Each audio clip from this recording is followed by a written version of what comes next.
संतासारखा दयावंत या जगात कोण? तुम्ही आम्ही जरी दया केली असं वाटत असलं महाराज, तर तुमची आमची जी दया आहे महाराज, ती स्वार्थापोटी आहे. तुमची आमची जोरी चळण गा म्हणती माझा माझा मानिती लहान थोर देह चुकाची या काजा.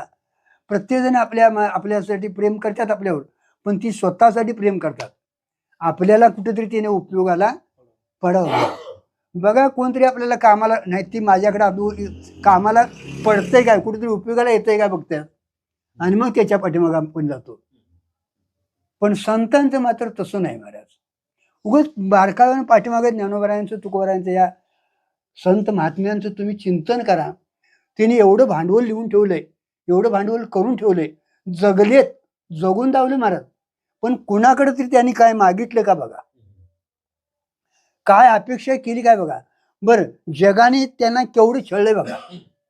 उलटी त्या मानानं माऊलीच्या किंवा जगद्गुरु तुकोबारायांच्या जीवनापेक्षा आपलं जीवन चांगलं आहे.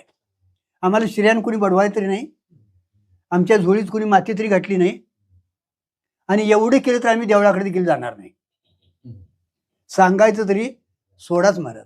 पण एवढं करून देखील महाराज त्यांनी आपलं कार्य सोडलेलं नाही महाराज. लक्षात ठेवा. एकनाथ महाराजांच्या घरात चोर शिरलेत महाराज. ते चोर गावलेत. हरिपंडित ठेंगडी घेऊन उठला.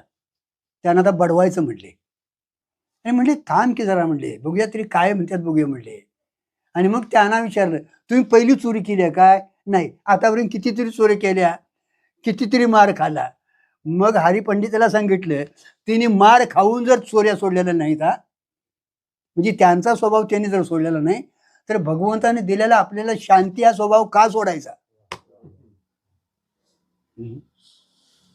ही केवढी त्यांची उदारता आहे महाराज. उलटी त्यानं आंघोळीला पाणी घातलं, जेवण करून घातलं, आणि 4 हातातल्या 4 बोटाच्या अंगठ्या चौकाशीने काढून दिल्या. जाऊ बा म्हणले. त्याने अंगठ्या नेल्यानंतर शरणागती केली, आणि त्यांनी चोरीचा धंदा सोडला. ते पुढचा आहे.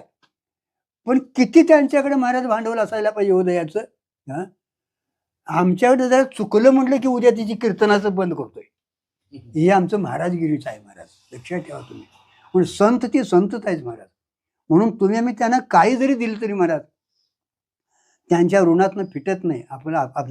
आपण मुक्त होत नाही महाराज.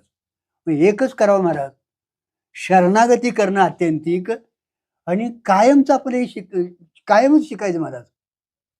कारण का विद्या आणि विनय हे दोन्ही एके ठिकाणी नांदायला पाहिजे महाराज.